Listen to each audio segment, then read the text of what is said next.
What's up, everybody? Welcome back. In this tutorial video, I'm going to explain how to edit your website's header and footer in Squarespace 7.1 Fluid Engine. I'm just going to jump right into the tutorial. I'll save my little intro for the end, but something I want to note is this particular design and website template is my brand new Amethyst template, and I'll be showing you how to add a custom little logo to the header and footer. So both the website template and this logo design is available for purchase on my website, and I can't wait to share this tutorial video with you. So I'll get started with the header of your website. So once you're on a page, right now we're on the home page here, you can go up into the editor and go to Edit Site Header.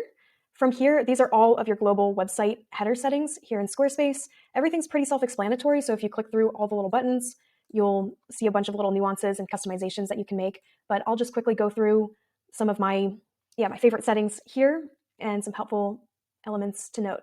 So up here for your website title and logo, this is super important because this site title name is going to show up here at the top of your website when somebody is viewing it. And so even if you upload a custom image for your logo on desktop or mobile view, I always recommend putting in your website title. So for this particular example, the hypothetical company name is actually Amethyst Creative. So I'm going to type that in there, and that way it will show up on all the pages of the website and in the SEO settings. And for demonstration purposes, I'm going to upload a custom image here for the desktop and mobile view. And so I've already pre-designed this little logo, but it basically has a little graphic of a flower before the title Amethyst Creative. And you'll see that Squarespace automatically sized the logo height. And so if I wanted to make that bigger, you can just adjust it here in the slider. Also for the mobile view logo height, you won't be able to see this adjusting unless you click on the mobile view. And so from there, you can go back to the editor, site title and logo, and here adjust the mobile view. So I like it like that. I think that's perfect. Now I'll switch back into desktop view and show you some of the other cool settings here. So here in the elements section, you have the option to add a button.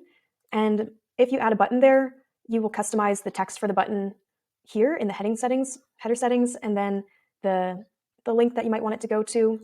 And if you're linking to a page within your website, Squarespace will automatically pool different pages that you have available. Also, you have the option to include your social links here and specify all kinds of different design settings for the icons.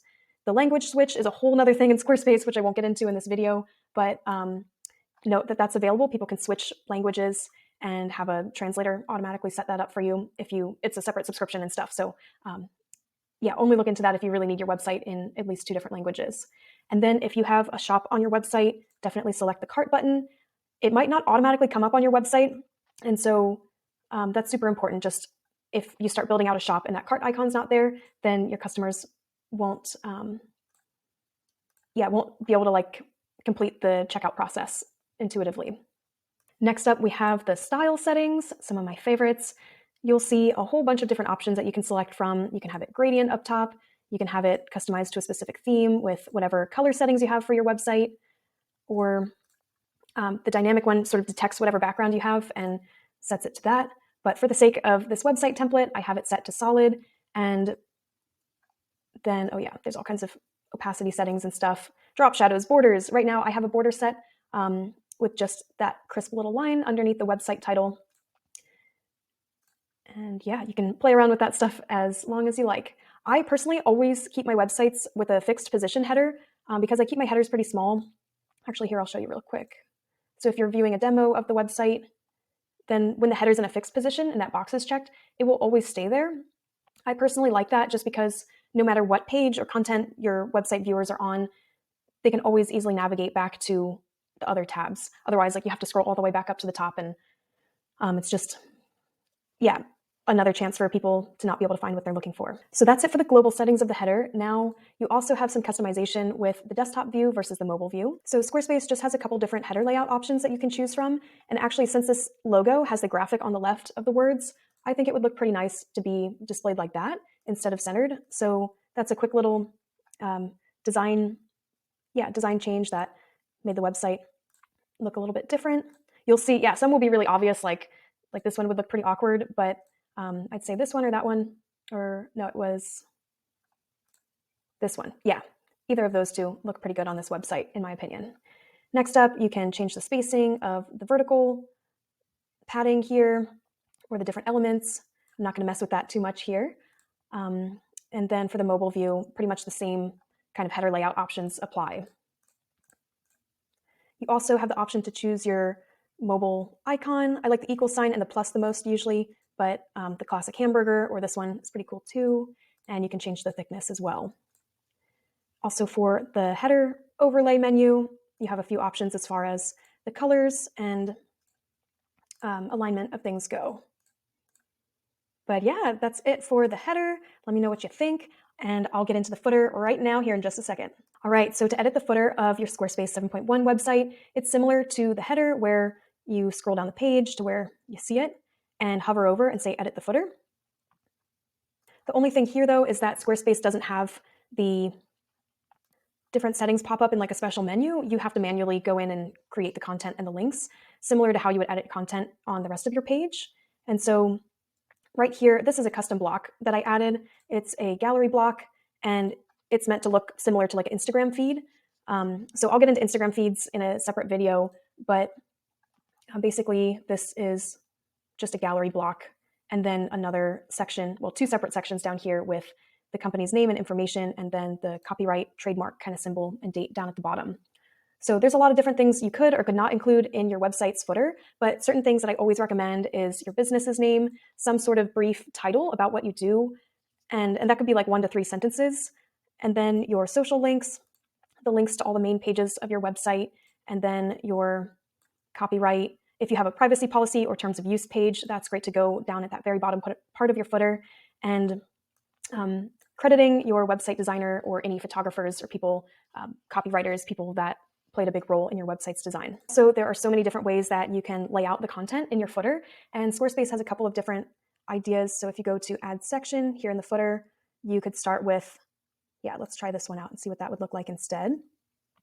I would just recommend choosing a design that matches the rest of your website's layout. So if you have things like centered really neatly, then a layout more like this looks good. If you have things like left and right justified, then something like this would look better. And you can also have an image of your logo, which I'll show you how to upload in just a moment here. So all of this is a standard like text block on your website, just like the content on any other page of your site. And let's see. But if you were going to upload a logo, you can go to image, upload, and this is the custom logo design that is an add-on to the Amethyst template. So if you like the design of this logo, you can purchase this along with your website template and fully customize the graphic and business name, font, colors, everything in Canva. So actually, I really like it being pretty large there. And I'm going to make part of this centered and then the business hours on the right and left side. And actually, we don't need a site title since it's included there in the logo. And we'll put business hours over here.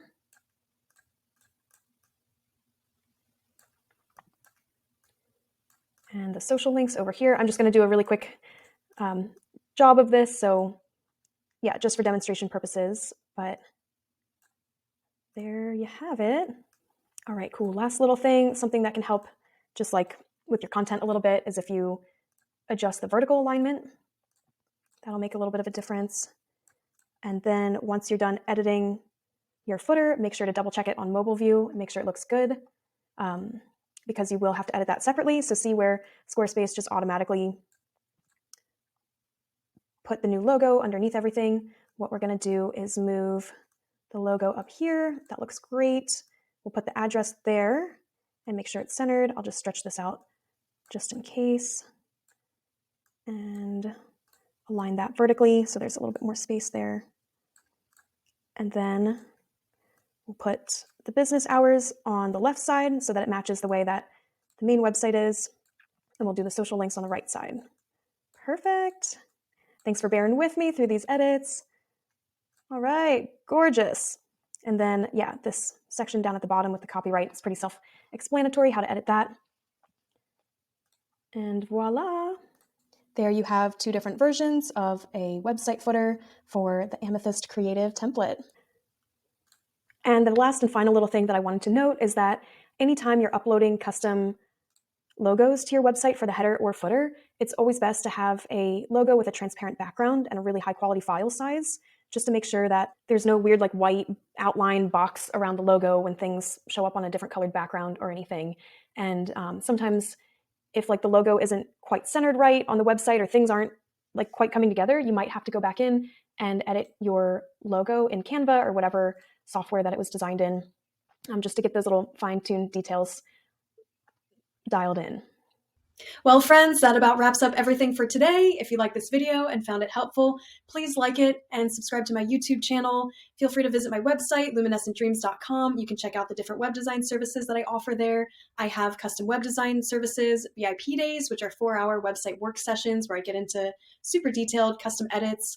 And I also do quick fix, quick question sessions for 1 hour where you can just book me to have a chat about your website, answer any questions you have, or make a really quick edit. All right, that's all for now. Looking forward to staying in touch. Follow me on Instagram too. I'm there sometimes as well. All right, peace.